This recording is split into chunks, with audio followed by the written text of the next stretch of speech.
Alrighty, YouTubers. Welcome back to the channel. Today we're going to build a ratchet and paw system. That's paw, P-A-W-L, not paw, P-A-W, like a little kitty cat, all nimbly-bimbly bouncing from tree to tree.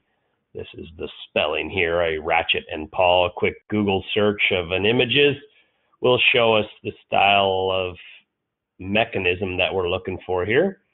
This is how we're going to stop the barbecue grill from gravity pulling it down, so that we'll be able to adjust its height and keep our meat at the perfect temperature with the perfect amount of char and a delicious steak cooked after we're done. So today we're going to work in Torchmate to get the ratchet.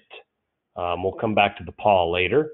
We're going to do a different tutorial for that one, but for the ratchet, good news is this should be real easy for you because I already have this ratchet drawn in a CAD system. So all we have to be able to do in our Torchmate software is insert a DXF file. That stands for Data Exchange Format file. So this is the SolidWorks three-dimensional rendering of what we're gonna be importing, and I've already created a DXF of this. So the Torchmate won't see a SolidWorks file. You cannot import a solid part, which is what this file extension here is, SLD, solid PRT part. That's a SolidWorks extension. You cannot import one of those directly into the Torchmate, but you can export this into a DXF and then import the DXF, data exchange format. Pretty much any CAD software anywhere will read a data exchange format. So let's go ahead and get started by opening our Torchmate software. Get that guy up and rolling. And this is going to be super easy because if the DXF is already created, all we have to do is import that in here, choose where we want to drop it, and everything should be hunky-dory. So let's go ahead and take a look at that. We're going to go to File, and we're going to go to Import. And then this is the part where you'll have to navigate to the correct spot where we have this file saved. I have pushed the file out to you guys in our shared folder, S drive.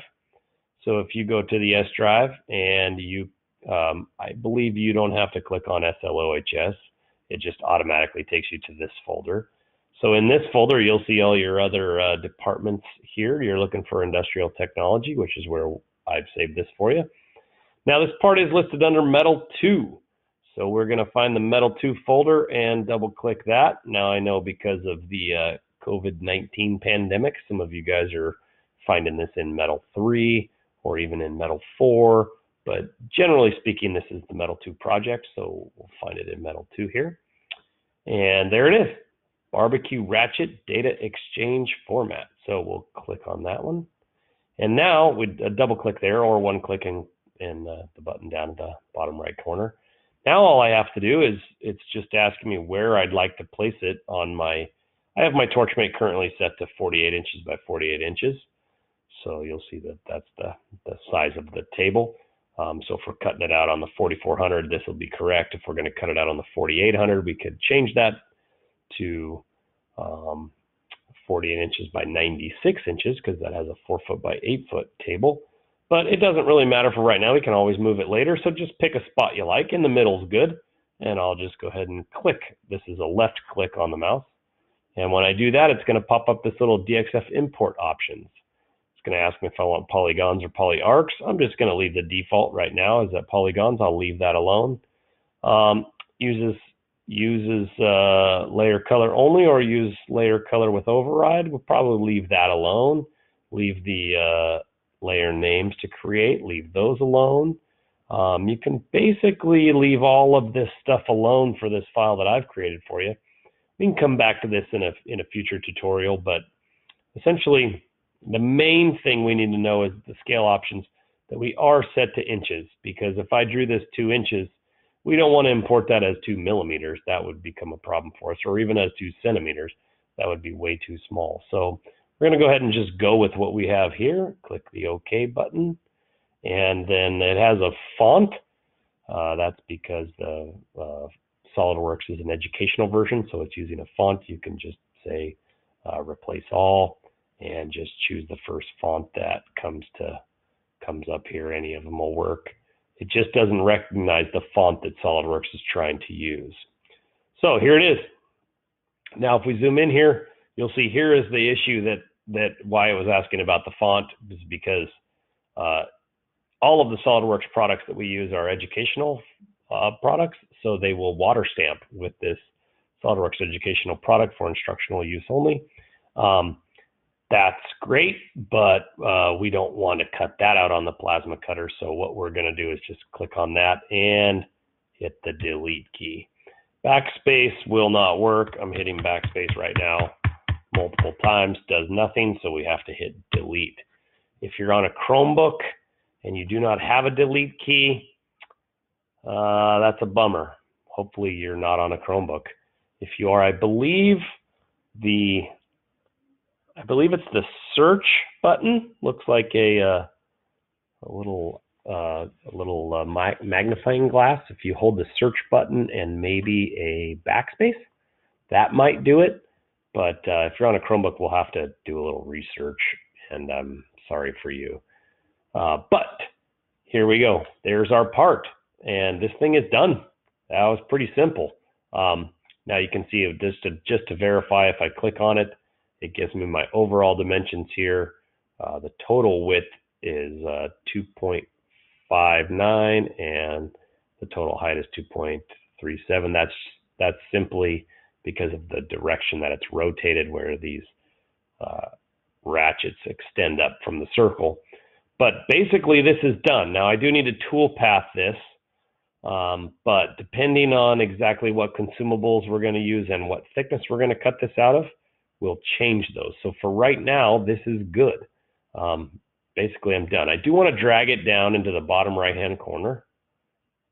Excuse me, bottom left hand corner. And I want to see if I get it close to the bottom left hand corner. Now if I zoom in here, and I'm zooming with the scroll key, just for review, just the scroll key on my mouse. If you don't have the scroll key on your mouse, or you're using a Chromebook with no mouse, here are your zoom tools here. Okay, you can zoom in, zoom out, zoom to a selected object, which is a good one. You click that and it zooms the object that you currently have selected. Or you can zoom to the material, which is whatever you have your material size set at. Like I said, mine's at 48 by 48. You can zoom previous. You can zoom a pan state, which is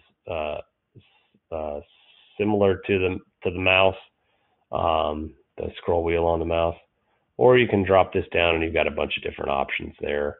The best and easiest way to do it is to simply have the scroll key on your mouse. Okay, I'm going to go back to my select tool, grab this guy in the middle, drag it down until I see the purple line, and then go to the left until I see the purple line there. And that means it is totally lined up with the bottom left-hand corner. And basically for now, this is done. You're welcome. I gave you that part. So congrats, you're finished. Now we need to make sure we save this. So we're going to go save as. Now you will not be allowed to save to the shared drive, which is where this is currently defaulting to on my tutorial here, because that's where I grabbed the part from. You need to find your P drive, your personal drive with your initials. You'll click in there. And if you do not already have a folder for this class, you'll want to create one. So I'm going to scroll down and find my Metal 2 folder. I'm going to double click in there. Oh, I double clicked on the name to rename it. So I'm going to double click in there. And here's all the tutorials that we've already done.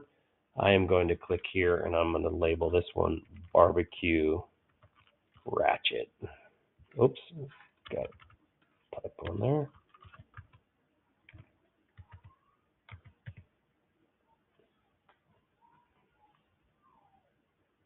Save.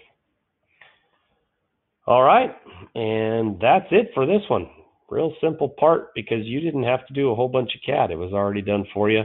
I could walk you through it another time how I went about creating this part, but basically I just did it in SolidWorks and then exported that DXF for you, so we should be ready to roll.